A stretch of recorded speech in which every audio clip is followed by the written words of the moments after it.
In this video, we are going to talk a little bit about international corporate finance. So pretty much in a nutshell, think of all the stuff that deals in corporate finance and managerial finance. But now, how do you deal with it when the business being conducted in multiple countries? At least two. The most simplistic way, or if I was to say the main elements that affect international finance calculations is exchange rates, the currency exchange rates, and the differences in interest rates between the countries. When it comes to the mathematical calculations they have learned, you will have to at least include those issues when calculating things like net present value, etc. Is there more to it? Yes, a lot more. But at least for the mathematical portions, those are two key elements that will always have to be considered when dealing with finance in two different countries. It has huge implications. There is more, and we'll touch on a few topics here. A few vocabulary terms that you may come across when talking about things of international finance in different aspects and everywhere. These are just a few popular ones, but there is a large list that you will learn as you engage in transactions, practices, etc. There's a thing called ADR, American Depository Receipt, a security issued in the United States to represent shares of foreign stock. Now, this is different from a foreign company listed in the New York Stock Exchange with, let's say, an American subsidiary or some other local presence. But it will behave just like if it's a stock in the United States. It just has different reporting standards and some different legal approaches. But there is a difference. Cross rate. The exchange rate between two foreign currencies. Most people are familiar with this. If you are going to go United States to Mexico, there's an exchange rate. United States to Canada, there's an exchange rate. Any country that does not use a dollar, there's an exchange rate. Eurobond, bond issued in multiple countries, but denominated in a single currency, usually the issuer home currency. So and it says euro, it doesn't have to be Europe, it could be any country for that matter, but then they list these bonds in other countries. However, typically they keep their domestic currency as the numbers, the values used. So then you'll have to think about the exchange rate and how that impacts you if you decide to invest in these bonds. Your currency, money deposited in a financial center outside the country whose currency is involved. Again, it does not have to be Europe. These are just the names they gave him because typically most of these things, the first time it was practiced was in Europe or at some kind of relationship with Europe, and that's why they adopted those names. But it's not limited to Europe alone.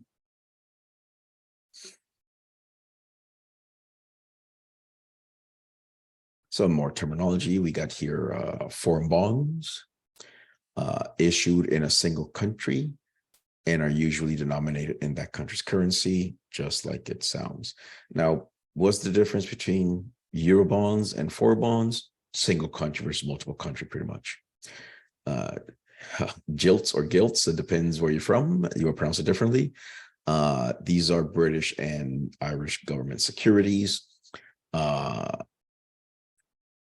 Think of it like we have United States federal bonds and treasury bonds and things like that. Think of those as the British and Irish version.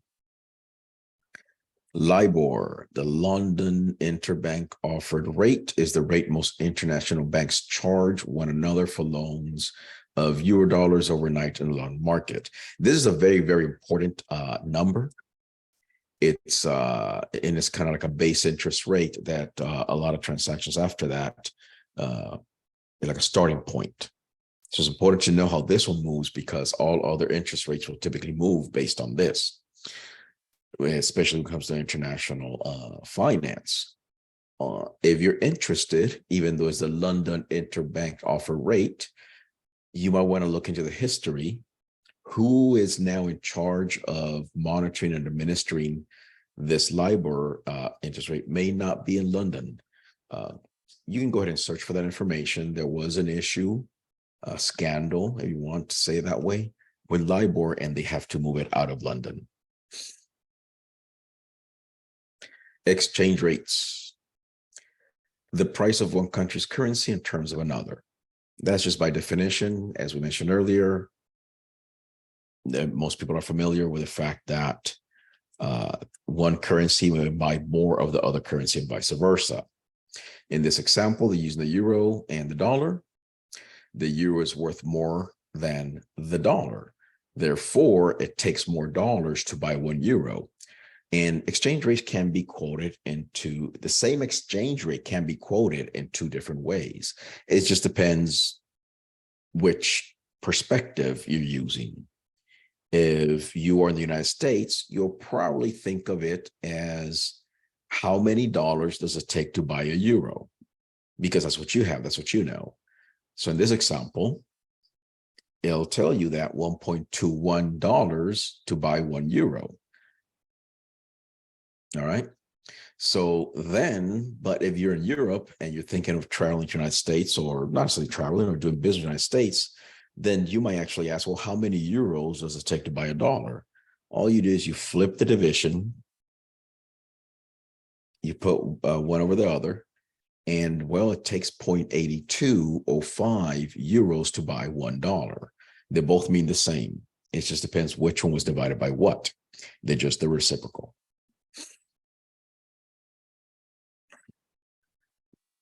Some more vocabulary types of transactions. There's a lot more than these, but these are the popular ones. Spot trade. The word spot means at the moment. It's like saying the market price. Whatever the values out there right now, you do a spot trade. The trade happens in the moment at the values out there. Forward trade could be an agreement. You agree today, doesn't mean you're going to exchange today, to do an exchange currency some future date. So what you do is you lock in a value, but you're not going to exercise that until sometime in the future when you actually need to do it. Now, there's some premiums involved with this. You can trade these contracts and all that, but what it is, it guarantees you an exchange rate so you can go ahead and not run the risk that the exchange rate may go against you.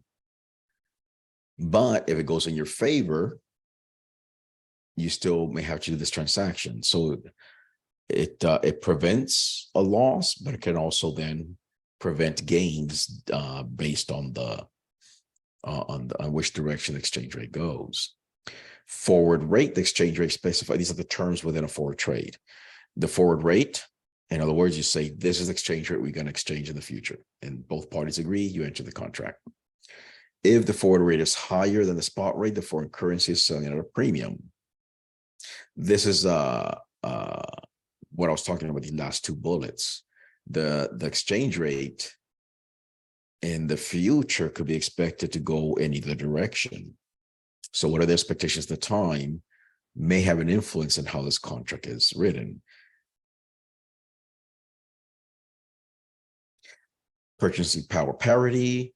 Okay, so there's a term. We're stepping away from the exchange rates. Well, it is related to exchange rate, but this is about the purchasing power of dollars in Europe or euros in the United States. The idea that exchange rates adjust to keep purchasing power constant among currencies. The idea is that the value of something should be intrinsic, and no matter where you go in the world, should cost the same. Once you do the exchange rate, any transaction costs and all that, there shouldn't be a place where you can actually buy it for cheaper when it comes to intrinsic value. And the currency should reflect that. They should adjust accordingly. There are two main types of the way to look at this thing is absolute and relative. Let's talk about it. Absolute purchasing power parity. This is when the price of an item is the same regardless of the currency used to purchase it. The law of one price. Now, what I mean by price is like, let's say $1 is equal to 20 Mexican pesos, then something that costs $1 in the United States, the same item should cost 20 pesos in Mexico. If one rough way to look at that. So that will be the same price. Now, this is like a very base fundamental view to understand the concept.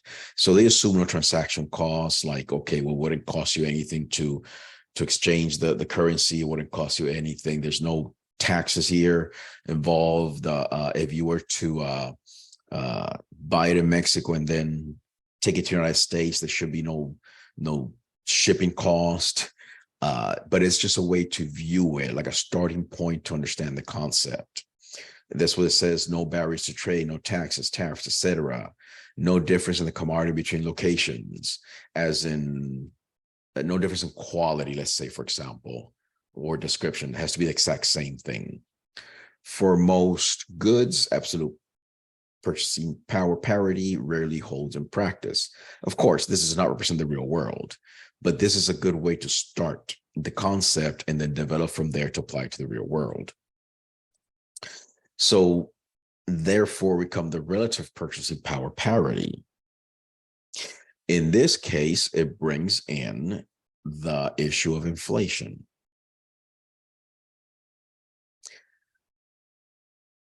So it provides information about what causes changes in exchange rates.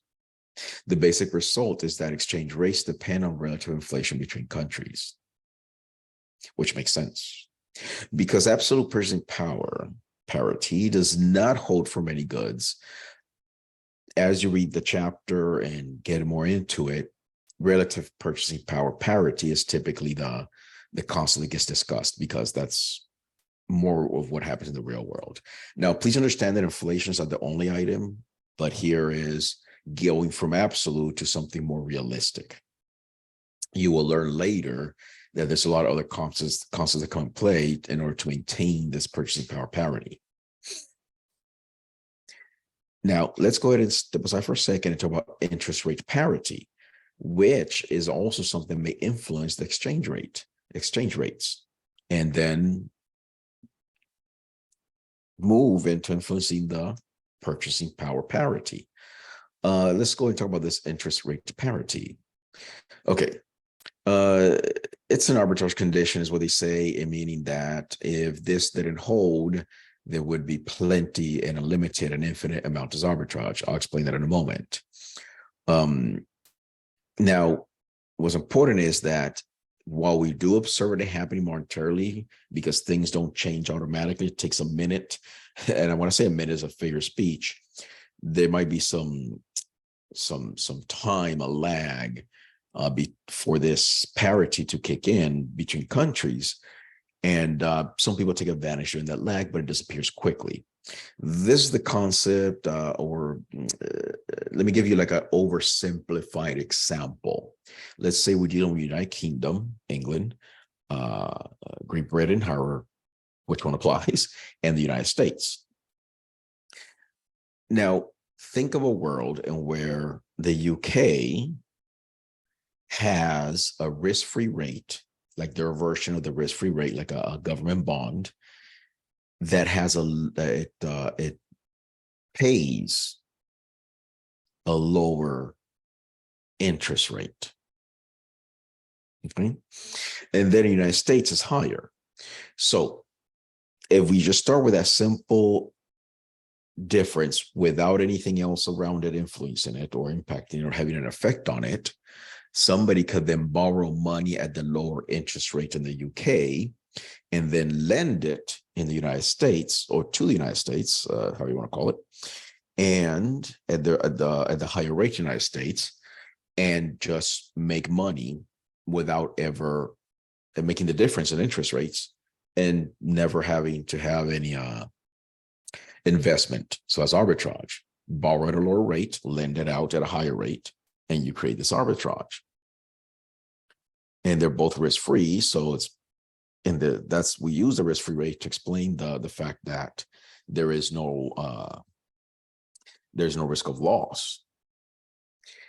However, what happens is that as these transactions happen internationally with the different interest rates, the currency exchange rate starts adjusting to create parity, meaning that, okay, if you borrowed in the UK at the lower rate, you have to pay that back in pounds in their currency. And you're lending in the United States, you are receiving money in dollars. So you would have to exchange the dollars to pounds in order to pay your debt in UK. The idea is that the exchange rate will adjust to where when you do that full roundabout of money, borrowing, lending, exchanging back and forth, because you have to exchange it twice, you don't end up with additional money. You don't. But like I said earlier, sometimes it takes a little bit of there's a time lag for these things to adjust. And you may have some windows of opportunity. And that's why I say we do not typically observe persistent arbitrage. So it does happen from time to time, but it goes away really fast. And this is something that kind of, it's not just exchange rate changing, the interest rates will be changing as well. So as these transactions are happening, the interest rate and exchange rates keep on fluctuating, they influence each other until this parity is achieved.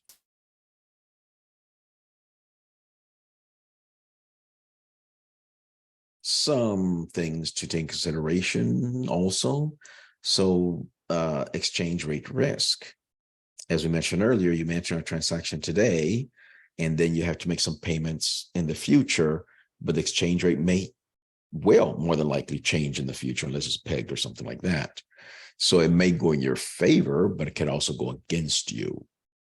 We have the short-term exposure, long-term exposure, and what we call the translation exposure. Let's talk about them. Short-term exposure, exactly what it sounds like, day-to-day fluctuations. Depending on what you're doing, these may have an impact on you, or they more or not.